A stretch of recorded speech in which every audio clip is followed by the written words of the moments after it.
Bismillah, Assalamualaikum warahmatullahi ta'ala wabarakatuh. Alhamdulillahirabbil alamin wa bihi nasta'inu ala umurid dunya waddin. Wassalatu wassalamu ala asyrafil anbiya'i wal mursalin sayyidina wa maulana Muhammadin sallallahu alaihi wasallam wa ala alihi wa sahbihi ajma'in. Rabbi shrah li sadri wa yassir li amri wa hlul 'uqdatam min lisani yafqahu qawli. Perkenalkan, nama saya Muhajirin, asal dari Palu, Sulawesi Tengah. Statusnya mahasiswa di Universitas Pamulang, Fakultas Ilmu Agama Islam, Prodi Manajemen Pendidikan Islam,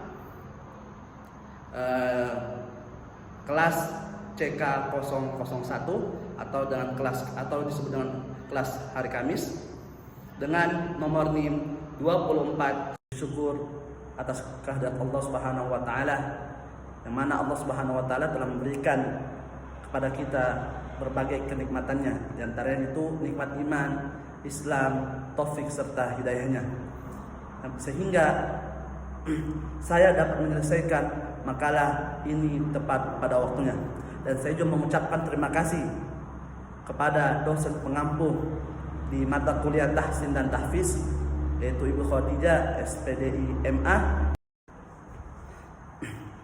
bab 1, yaitu pendahuluan. Ilmu tajwid yaitu merupakan suatu ilmu yang sangat penting bagi umat Islam sekarang dalam hal mempelajari tata cara membaca Al-Quran dengan baik dan benar. Salah satu aspek yang tidak dapat diabaikan dalam ilmu ini ialah hukum nun, mati, dan tanwin. Pemahaman yang mendalam terhadap hukum ini tidak hanya membantu seseorang untuk membaca Al-Quran dengan tepat dan benar, melainkan juga menjaga keindahan dan kesucian bacaan dalam Al-Quran tersebut. Dalam makalah ini, saya akan membahas tentang bagaimana pengertian, pembagian, serta penerapan hukum nun mati dan tanwin dalam bacaan Al-Quran.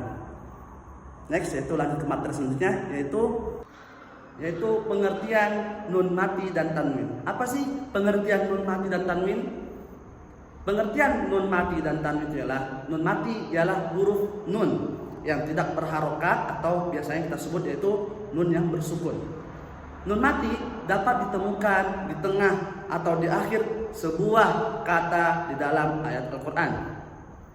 Adapun tanwin ialah tanda baca berupa harokat lengkap yang terletak di akhir kata, meliputi fathah tanwin atau yang disebut dengan fathatain, atau kasroh tanwin atau yang biasa kita sebut dengan kasrotain, dan dhamma tanwin atau yang biasa kita sebut dengan dhammatain.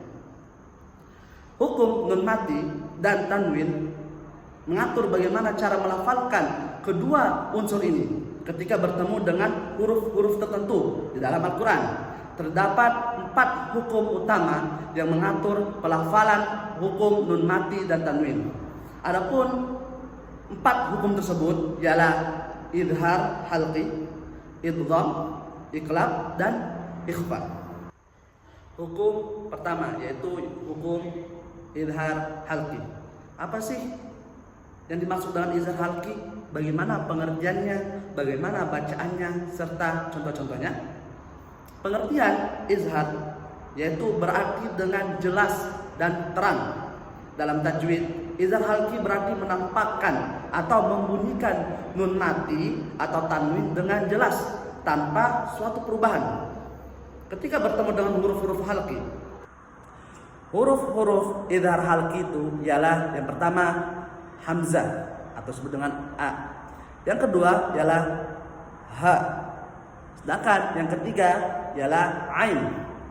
Yang keempat yaitu gha. Yang kelima ialah ha, dan yang keenam yaitu kha. Adapun hukum selanjutnya atau hukum yang kedua yang berkaitan dengan nun mati dan tanwin yaitu hukum idgham. Apa sih yang dimaksud dengan idgham? Idgham atau yang berarti dengan melebur atau menggabungkan.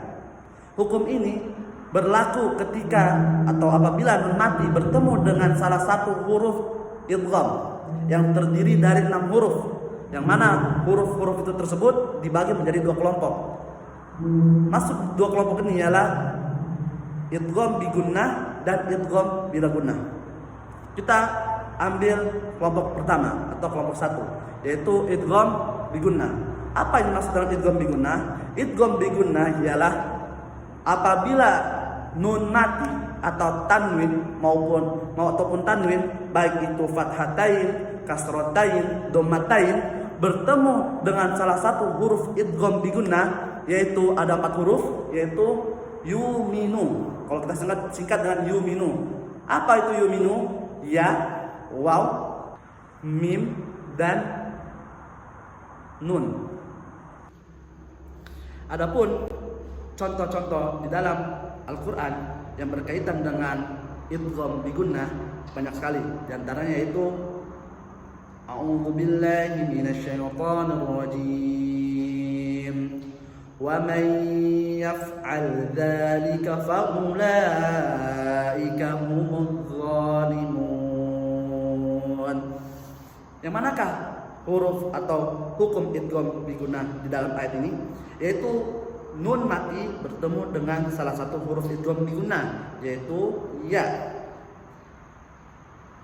Wa may yaf'al, nun mati bertemu dengan huruf ya, maka disebut dengan huruf idgham bi gunnah atau disebut dengan hukum idgham bi gunnah. Adapun kelompok yang kedua atau bagian 2 yaitu idgham bila gunnah, yaitu cara bacanya dengan cara apabila nun atau tanwin bertemu dengan 2 huruf. 2 huruf tersebut yaitu lam dan ra. Contohnya di dalam ayat Al-Quran yang berbunyi malam, yang artinya yang as dibacanya manlam. Tapi ketika nun mati di sini bertemu dengan huruf lam, maka dibaca malam. Adapun contoh yang kedua yaitu nun mati bertemu atau tanwin bertemu dengan huruf ra.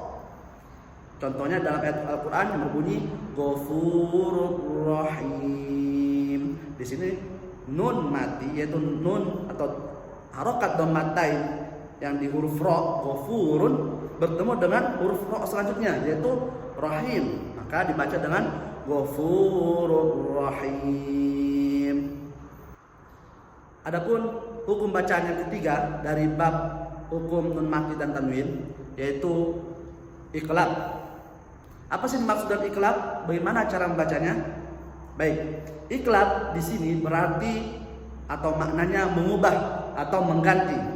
Hukum ini terjadi apabila nun mati dan tanwin saling bertemu dengan huruf ba, sehingga bunyi nun mati atau tanwin diubah menjadi suara mim disertai dengan gunnah. Contohnya yumbitul ard, innallaha sami'un basir. Yumbitul ard, di sini ada yunbitu, di sini ada nun mati bertemu dengan huruf ba dan dibaca dengan yumbitul ard. Dan contoh yang kedua yaitu innallaha sami'un basir. Yang manakah hukum iqlab di sini? Ya, ain atau dhammatain di huruf ain bertemu dengan huruf selanjutnya yaitu ba, maka dibaca dengan sami'un basir. Adapun hukum bacaan yang keempat atau yang terakhir dari bab hukum nun mati dan tanwin yaitu hukum bacaan ikhfa. Ada apa dengan ikhfa? Apa yang dimaksud dengan ikhfa? Bagaimana cara bacanya dan apa pengertiannya? Ikhfa di sini berarti atau bermakna menyembunyikan. Hukum ikhfa di sini berlaku ketika apabila nun mati atau tanwin bertemu dengan salah satu dari 15 huruf ikhfa. Apa saja 15 huruf ikhfa? 15 huruf ikhfa itu ialah ta, tha, jim, dal, dha, sin, shin, sod, dot, to, dho, fa, qaf, dan kaf. Saya akan menyebutkan salah satu contoh di 15 huruf tersebut. Contohnya mataba, yaitu nun mati bertemu dengan huruf ta, yang mana ta ini salah satu huruf ikhfa. Kemudian contoh berikutnya adalah alimun syakur. Di sini ada huruf mim yang berharokat dhammatain atau dhammat tanwin bertemu dengan huruf shin, yang mana huruf shin ini termasuk dari huruf ikhfa. Adapun kesimpulan dari hukum bacaan nun mati dan tanwin dan 4 hukum bacaan tadi ialah dengan memahami dan mengaplikasikan hukum-hukum ini, kita dapat menjaga keindahan dan ketepatan bacaan Al-Quran kita, sehingga kita terhindar dari berbagai kesalahan yang dapat mengubah makna maupun arti di dalam ayat Al-Quran tersebut. Sebagai pengajaran bagi kita atau pelajaran bagi kita, bahwasanya banyak orang luar sana masih salah atau masih sangat fatal ketika membaca ayat Al-Quran. Kenapa? Karena mereka tidak mempelajari dasar-dasar hukum dari ilmu tajwid ini. Sekian dari saya. Mohon maaf apabila banyak kekurangan dan kesalahan, baik perkataan maupun perbuatan. Akhirul kalam. Assalamualaikum warahmatullahi wabarakatuh.